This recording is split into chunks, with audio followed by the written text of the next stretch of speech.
हिमाचल प्रदेश में अब केंद्र सरकार के द्वारा नई जगह पर भी 4 लेन का निर्माण किया जा रहा है। ऐसे में आने वाले समय में 4 लेन से प्रभावित होने वाले लोगों की समस्या भी बढ़ने वाली है। 4 लेन प्रभावितों ने प्रदेश सरकार को चेतावनी दी है कि आने वाले दिनों में अगर उनकी मांगों का कोई हल नहीं निकला तो नेताओं के पुतले फूंके जाएंगे और नेताओं को प्रभावितों के रोष का भी सामना करना पड़ेगा। जिला कुल्लू 4 लेन संघर्ष समिति के अध्यक्ष दिनेश सेन ने कहा कि 4 लेन प्रभावितों का गुस्सा अब 7वें आसमान पर है और आने वाले समय में नेताओं को काले झंडे दिखाए जाएंगे। वहीं जो भी नेता 4 लेन प्रभावितों की समस्या के लिए जिम्मेदार होंगे उनके कार्यक्रमों का भी बहिष्कार किया जाएगा। दिनेश सेन ने कहा कि बीते माह में उन्होंने ढालपुर में हड़ताल का आयोजन किया था, लेकिन उस दौरान मुख्यमंत्री की ओर से उन्हें आश्वासन दिया गया था कि जल्द ही उनके साथ मुख्यमंत्री खुद बैठक करेंगे और उनकी समस्याओं का भी समाधान किया जाएगा। ऐसे में 4 लेन संघर्ष समिति सरकार को इस मसले पर बैठक करने के लिए 10 दिन का समय देती है। 10 दिन के भीतर अगर प्रदेश सरकार उनके साथ बैठक कर उनकी मांगों पर विचार करती है तो वह इसका स्वागत करेंगे, वरना 4 लेन संघर्ष समिति एक बार फिर आंदोलन की राह इख्तियार करेगी। उसके बाद सरकार से आश्वासन मिलने के बाद हमने उस भूख हड़ताल को स्थगित किया और आज 5 जुलाई का समय सरकार को दिया था, लेकिन सरकार की तरफ से जो और मध्यस्थ और हमारी तरफ से दोनों ओर से जो मध्यस्थ के रूप में श्रीमान महेश्वर सिंह जी और ब्रिगेडियर खुशहाल ठाकुर जी जो उसकी भूमिका निभा रहे हैं, उन्होंने हमें कहा कि थोड़ा सा समय और दीजिए, क्योंकि पिछले दिनों भाजपा की राष्ट्रीय कार्य समिति की बैठक कोई सेमिनार हैदराबाद में था, वो कुछ और भी थोड़ी सी व्यस्तता है, नहीं थोड़ा हफ्ते भर का उन्होंने समय मांगा है। तो आज हम 5 तारीख को यहाँ कुल्लू में इकट्ठे हुए कोर कमेटी ज़िला की और उसमें ये निर्णय लिया कि ठीक है, जहाँ 7 वर्ष बीते तो 7 दिन 10 दिन देने में कोई हर्ज नहीं है, ताकि और समय दिया जाए, लेकिन इस चेतावनी के साथ कि अगर और अधिक अब लीपापोती की और आपने जो वादे किए हैं वो झूठे वादे साबित होंगे और झूठे हम नहीं होंगे, झूठे ये वादे करने वाले लोग होंगे, तो ये उग्र प्रदर्शन होगा। उसमें जो राष्ट्रहित में जो है ज़मीनों का अधिग्रहण होना है उसमें हमें कोई एतराज़ नहीं है, लेकिन लोगों के साथ जो अन्याय हो रहा है उसके ऊपर हमें घोर आपत्ति है। इस बार जून महीने में सूखे की मार झेल चुकी जल विद्युत परियोजनाओं को बरसात शुरू होते ही संजीवनी मिल गई है। भूमिगत नाथपा झाकड़ी पावर स्टेशन समेत सतलुज बेसिन की परियोजनाओं से पहले के वर्षों के बराबर बिजली उत्पन्न नहीं हो पाई। अब बरसात की दस्तक के साथ सतलुज नदी का जलस्तर बढ़ा है और आशा से बढ़कर बिजली भी पैदा होने लगी है। इस वर्ष पहाड़ों पर जून महीने सूखा पड़ने और प्रतिकूल मौसम के कारण सतलुज बेसिन की जल विद्युत परियोजनाओं से विद्युत उत्पादन आशानुरूप नहीं हो पा रहा था। देश के कई राज्यों समेत पड़ोसी देशों में बिजली उत्पादन में लगी केंद्र और हिमाचल सरकार के संयुक्त उपक्रम SJVN की सतलुज बेसिन की जल विद्युत परियोजनाओं से इस बार लक्ष्य के हिसाब से बिजली उत्पादन नहीं हुआ, जिससे उत्तरी ग्रिड के 9 राज्यों को इन परियोजनाओं से प्रचंड गर्मी से निजात पाने के लिए पूर्व के वर्षों की भांति बिजली आपूर्ति नहीं हो पाई। इस दौरान सतलुज नदी का जलस्तर पिछले वर्षों के मुकाबले काफी कम रहा और पानी की कमी से सतलुज नदी बेसिन की परियोजनाएं जरूरत के हिसाब से बिजली पैदा नहीं कर पाई। सतलुज नदी में पानी की कमी से त्रस्त बिजली उत्पादनकर्ताओं को जुलाई आरंभ होते ही राहत मिली है। अब न केवल पानी का जलस्तर पिछले वर्षों के मुकाबले अधिक हुआ है, बल्कि बिजली भी जुलाई में बीते वर्षों के करीब 288 मिलियन यूनिट अधिक पैदा कर दी है। Compared to the previous years, this time in the month of June we were less by 188 million units. But with the coming monsoon, this monsoon, we in month of July, the water has increased compared to the previous years, and presently we are having 724 average discharge and against the requirement of 405 QMax for the operation of the units of the Nathpa Jhakri Hydro Power Station. The power which is being generated is being transported to the northern grid, where the beneficiary states they get the power during these peak seasons. And we always try that the machines are maintained and outages are minimum so that the country is sufficient in power. Bhajpa नेता रणवीर सिंह निक्का ने पत्रकार वार्ता के दौरान नूरपुर में करोड़ों रुपयों की लागत से बनाए गए चेक डैमों के निर्माण में घटिया सामग्री प्रयोग करने का आरोप लगाया है। निक्का ने मुख्यमंत्री से मांग की है कि नूरपुर में पहली बरसात में टूटे चेक डैम और क्षेत्र में हो रहे भ्रष्टाचार पर विजिलेंस जांच बिठाई जाए।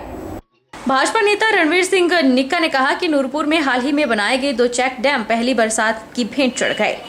इससे साफ पता चलता है कि इन चेक डैम के निर्माण में घटिया निर्माण सामग्री का इस्तेमाल किया गया है। वन विभाग के तहत कई चेक डैम बनाए गए। वन मंत्रालय भी नूरपुर हलके से संबंधित है। इससे पहले नूरपुर में खैरों के अवैध कटान का मामला सुर्खियों में रहा है। नूरपुर क्षेत्र के कई जंगलों में जड़ों से खैर उखाड़ लिए गए थे। उन्होंने कहा कि नूरपुर में तैनात डीएफओ को वन विभाग द्वारा डीएम सहित फ्लाइंग स्क्वाड की 3-3 कुर्सियां सौंपी गई है। उन्होंने पूछा है कि अगर एक अधिकारी को 3-3 जिम्मे दिए जाएंगे तो क्षेत्र के जंगलों में हो रहे भ्रष्टाचार पर निगरानी कैसे रखी जाएगी। निक्का ने मुख्यमंत्री जयराम ठाकुर से मांग की है कि नूरपुर में पहली बरसात में टूटे चेक डैम और क्षेत्र में हो रहे भ्रष्टाचार पर विजिलेंस जांच बिठाई जाए। बात ये है कि यहाँ पर हमारा जो विभाग है, बरसात शुरू हुई है, पहली बारिश हुई। पहली बारिश होने के कारण जो यहाँ पर, मैं नूरपुर की बात करूँगा फिलहाल आपके सामने, कि यहाँ पर जो भी यहाँ पर चेक डैम लगाए गए अलग अलग जगह में, नूरपुर तहसील के अंदर पहली बरसात की भेंट वो चेक डैम चढ़ गए। सरकार के करोड़ों रुपए यहाँ पर जो उनका नुकसान हो रहा है, लोगों ने जो सरकार को टैक्स दिया है उसका दुरुपयोग यहाँ पर किया गया है। चेक डैम बने बाद में और बहना पहले शुरू हो गए। मैं तभी बार बार अपनी बातों में एक बात कहता हूँ कि जो भी कार्य करना हो आदमी पहले बरस से स्टार्ट करे, ताकि उसका पता चल जाए, जनता को उसका लाभ मिल जाए, लोगों को उसका लाभ मिलना चाहिए। सोलन के अपर बाजार में अब खरीदारी करना बेहद खतरनाक हो चुका है। ऐसा हम इसलिए कह रहे हैं क्योंकि इस बाजार में नगर निगम की दुकानों की छत के सीमेंट के बड़े बड़े टुकड़े गिर रहे हैं, जिसकी वजह से कई बार लोगों को हल्की चोटें भी आ चुकी हैं। दुकानदारों ने अपनी दुकान के आगे तरपाल डाल दिए हैं ताकि अगर छत से सीमेंट गिरे तो वह किसी को घायल न करे। सोलन के अपर बाजार में अब खरीदारी करना बेहद खतरनाक हो चुका है। नगर निगम की दुकानों की छत से सीमेंट के बड़े बड़े टुकड़े गिर रहे हैं। व्यवसायियों का अधिकतर ध्यान ग्राहक से ज्यादा नगर निगम की दुकानों से गिरते सीमेंट के टुकड़ों पर रहता है। दुकानदार भी अपने आप को इन दुकानों के नीचे सुरक्षित महसूस नहीं करते, क्योंकि इस भवन के निर्माण में घटिया स्तर की सामग्री का उपयोग हुआ है। दुकानदारों ने रोष जाहिर करते हुए कहा कि नगर निगम की दुकानों को बनाते समय काफी घटिया सामग्री का उपयोग हुआ, जिसमें सीमेंट ना के बराबर है। यही कारण है कि छत से सीमेंट के बड़े बड़े टुकड़े बाजार में गिर रहे हैं, जिसके बारे में वह कई बार नगर निगम के अधिकारियों को अवगत करवा चुके हैं, लेकिन कोई भी व्यक्ति इसकी सुध नहीं ले रहा। उन्होंने कहा कि यहाँ कभी भी बड़ा हादसा हो सकता है। देखिए, जो ये वाली शॉप्स हैं ये सन 2000 में बन के तैयार हुई थी। उसके पश्चात जो दूसरी मंजिल है उसके 3 साल बाद बनाई गई थी, और जो इसके अंदर प्लस्तर किया गया उसकी बड़ी लो क्वालिटी थी। आज आप देख सकते हैं ये आम जो राहगीर जो यहाँ मार्केट में चल रहे हैं, ये हमारे यहाँ तरपाल लगे हैं उससे बच जाते हैं, लेकिन ओवरऑल अगर आप देखेंगे तो ये बार बार झड़ती है। और ये अब आप देखेंगे तो इसमें सरिये भी नज़र आने लग गए हैं। ये ऐसी सिचुएशन ऊपर भी है, लेंटर का ही बुरा हाल है। लेंटर से कोई डाउन पाइप नहीं है जो पानी नीचे निकासी हो।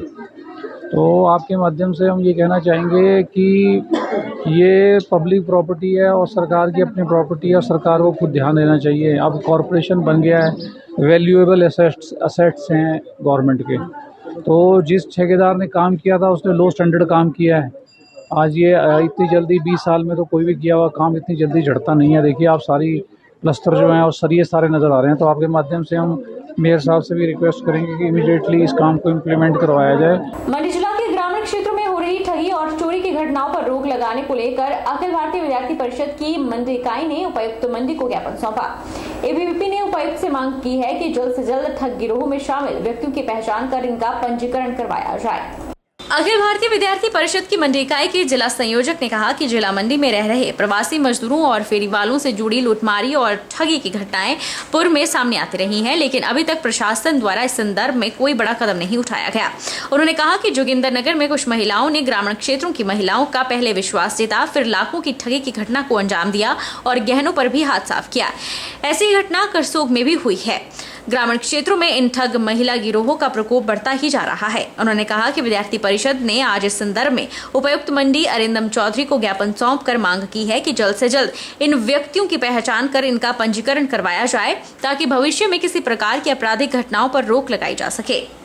ऐसी ही घटना अपने करसोग में हुई, जहां पर महिलाओं का एक गिरोह जिन्होंने सोना लूटकर महिलाओं के साथ ठगी किया। ग्रामीण क्षेत्रों में इन महिलाओं का प्रकोप लगातार बढ़ता ही जा रहा है।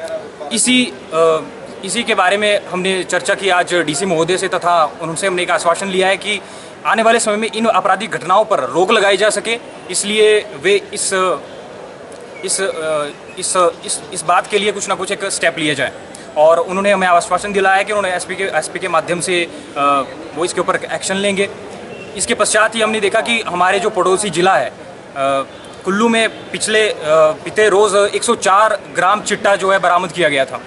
तो हमारा प्रशासन से एक ही अनुरोध रहेगा कि वे इन प्रवासी मजदूरों और इन फेरी वालों के ऊपर भी एक शिकंजा कसा जाए, ताकि आने वाले समय में इन आपराधिक घटनाओं को भविष्य में होने से रोका जा सके, और तथा इनका जो है पंजीकरण करवाया जाए, इनकी डिटेल्स निकलवाई जाए, इनकी पहचान की जाए, इनके घर की कहाँ से ये रहते हैं, कहाँ पे ये रहते हैं, कहाँ से आए हैं, ताकि आने वाले समय में जब इस प्रकार की आपराधिक घटनाएं हों तो हम उनकी पहचान कर सकें। पेंशनर वरिष्ठ नागरिक कल्याण संघ की बैठक नालागढ़ विश्राम गृह में संघ के अध्यक्ष नरेश घई की अध्यक्षता में हुई। बैठक में पुरानी मांगों को लेकर चर्चा की गई। नरेश घई ने कहा कि पेंशनरों को पंजाब की तर्ज पर पेंशनर रिवीजन शीघ्र अधिसूचित और 65, 70, 75 वर्ष की आयु पूरी करने पर 5, 10, 15% की बढ़ोतरी को मूल पेंशन में जोड़ वित्तीय लाभ दिया जाए। उन्होंने कहा कि प्रदेश सरकार को जल्द से जल्द कर्मचारियों की मांगों को पूरा करना चाहिए, ताकि पंचायतों में विकास के काम ठप न हो। आज की बैठक में हमारी जो मुख्य चर्चा है वो है कि जो रिवीजन हुआ है पे का, पेंशन का 1/1/2016 से, तो आज सभी जो 1/1/2016 के बाद कर्मचारी बाद में रिटायर हुए हैं, उनकी तरफ से आज ये बात आई है सामने कि किसी की भी वहाँ पेंशन फिक्स होकर अभी तक एरियर तो क्या मिलना, उनकी पेंशन फिक्स नहीं हो पाई है। इस कारण पेंशन में बड़ा भारी रोष पाया जा रहा है।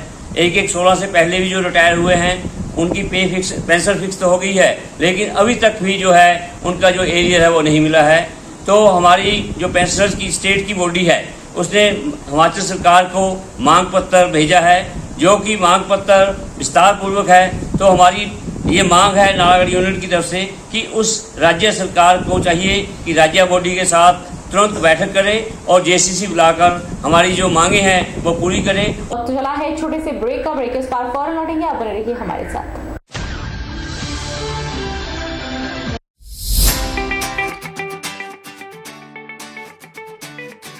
Abhilashi University, Chal Chowk, Mandi, a leading university in Himachal Pradesh.